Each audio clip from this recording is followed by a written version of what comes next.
everyone, we're gonna have a really cool interview with the owners of this blueberry farm. Nice. That was a Father's Day present. That is a nice Father's Day present. Kids in Alaska and Really? and Dominican Republic. Dominican Republic, Anchorage, Windsor. Wow. Simone's Canadian. Yeah, I was born in Canada. Really? Yes.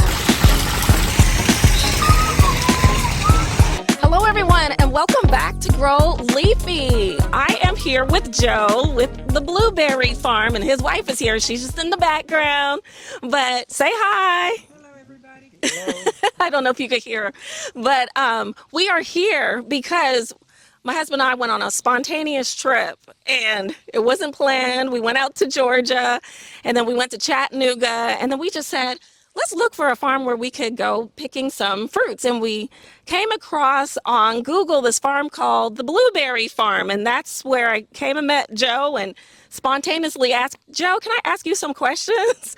Because, well, you all know, you follow me and I grow food and I'm now just getting into blueberries. So why not come and ask the expert? So welcome to Grow Leafy. Thank you for dropping by. Thank you so much.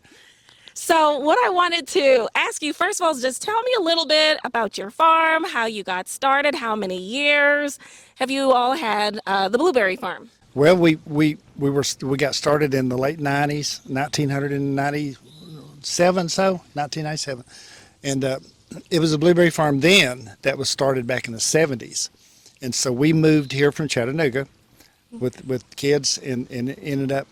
Oh, by the way, it's a blueberry farm. So we just kind of figured out how to grow blueberries and keep them going and keep the customers coming. And so the customers, they come and is it planted? Because we came very spontaneously. How does that work? It's a you-pick farm. And the first year we lived here, we moved in April.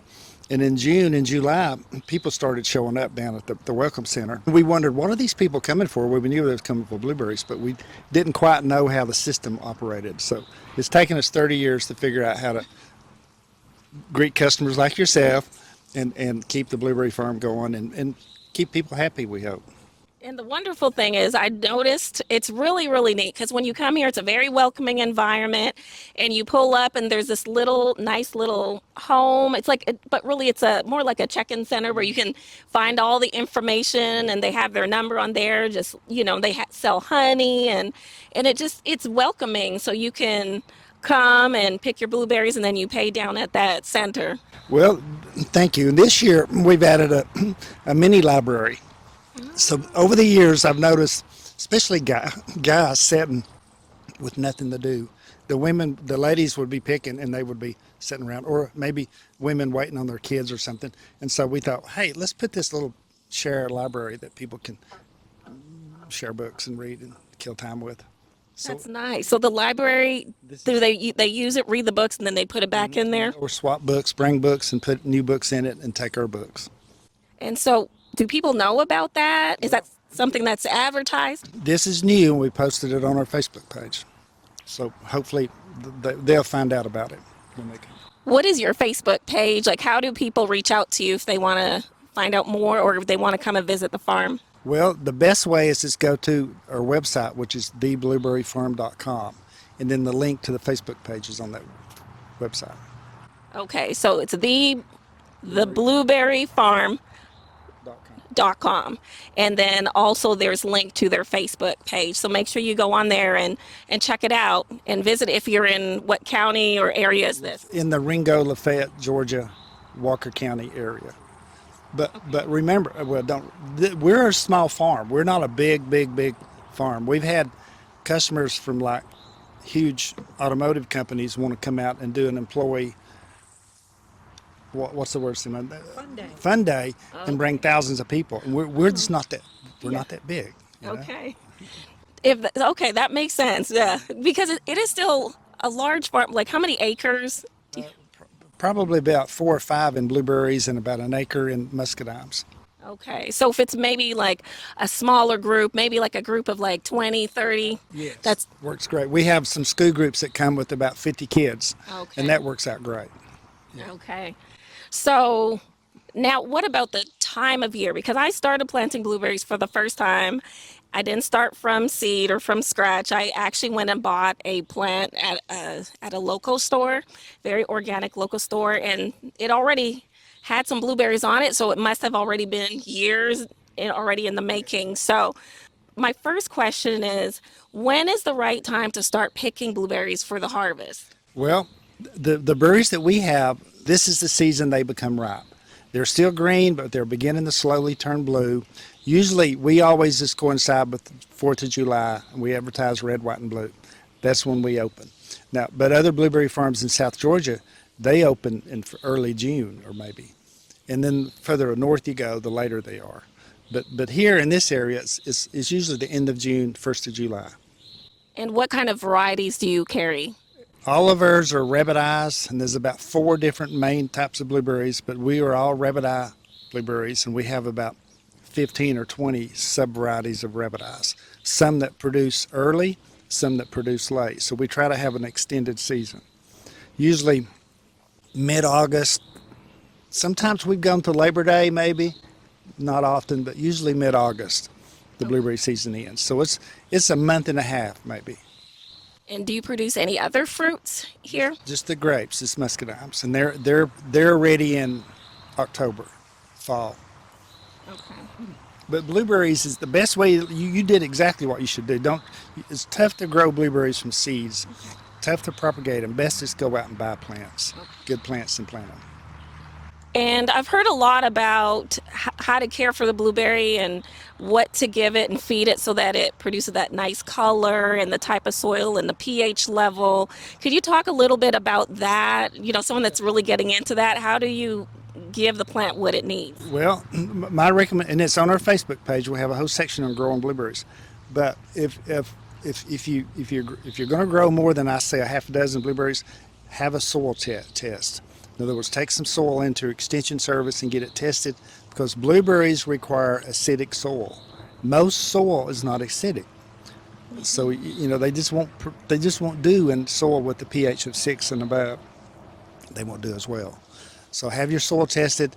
Then if it needs to be acid added to it, you can add sulfur to it to make the pH go down. Okay. And then plant them in the wintertime, cold weather is what we always like to do, and mulch them. And then sometimes irrigation might be needed for them, but they do not grow in wet areas, so they like their roots dry. So if it's a boggy low area, they won't produce. They won't do. Okay. That's good to know. Where I live, and we're in Kentucky, we have a lot of clay soil. Right now, I have my blueberry plants in a raised bed. It's in a raised bed. I hope it does well. It's a very large raised bed. It's like 10 feet by 2 feet size. So there's two in there. It's very large. But I think the size that I purchased is still dwarf size type blueberries. So it will grow as large as 6 feet, 4 to 6 feet. Your trees are much larger. They're huge. They're huge, and we have not pruned them like we should, but we kind of deliberately leave them large because people can find shade with them. Mm-hmm. And plus, we're too lazy to prune them all the time. Basically, it's what it comes down to. It's a big job pruning. That's a wintertime job that takes the whole family and grandkids all come and help do that when we do it. Well, I'm glad you mentioned pruning. That my last couple of questions really was as far as pruning. Any tips on that for me and for anyone else that is starting to grow? Just look it up on to the extent, if you have a Kentucky or extension service in Kentucky would have excellent resources, I'm sure. You don't hedgerow them, you don't prune them like you do bushes, ornamental bushes. Usually you just cut selective canes out of the middle. Leave no more than 20 or 30% of the canes out.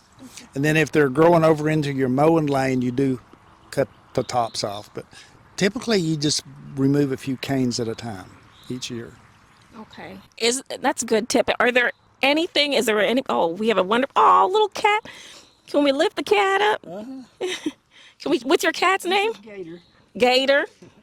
Everyone say, hey, Gator. Hey, kitty cat. Hey, Gator. She explores everything. Gator's been coming over here, very friendly cat. Is there any tips, like any last tip or anything that you would like to give to anyone that is considered growing? Fertilize in the spring. organically or with fertilized, whatever, in April. But as the little buds bust open, the little leaf buds, that's when you want to feed them. And then, of course, you prune them in the wintertime. And the first year or two with baby blueberries, you should really pick those blooms off. And that's tough to do that because people want blueberries. But give the first years a chance for the roots to grow. Okay. So pick and then after that, keep them watered, keep them mulched with pine needles, and give them about 5 years to produce a lot of berries. This powder that's on them is a little enzyme powder that you can scrape off, and it protects the berries. So when you pick a bunch and you freeze them, don't wash them before you freeze them. When you pull them out to use them, then you can wash them. I just want to thank Joe and his wife for having us here, and then Local Honey as well. I want to show. Oh, I wouldn't throw it to me. I might drop it. But they do sell some Local Honey as well. And how many ounces is that? This is a 1 pound, 16-ounce jar of honey. My daughter's a big beekeeper, one of my daughters, and she's got me back into beekeeping. 30, 40 years ago I've kept bees, but she's really got me back into beekeeping now. And we sell honey here at the farm. Again, when people buy their blueberries, they can just get a jar of honey and pay us for the honey. Wonderful. Well, we're buying some honey today. So if you have any other additional questions, just go on and post it here on Grow Leafy. And then if there's anything that I just feel like I just can't, I'm going to put his information in there, the website. I'm sure there's a way of contacting them. But thank you so much, Joe, for having us here, for being so spontaneous. And yeah, so just remember to grow, eat, and self-care.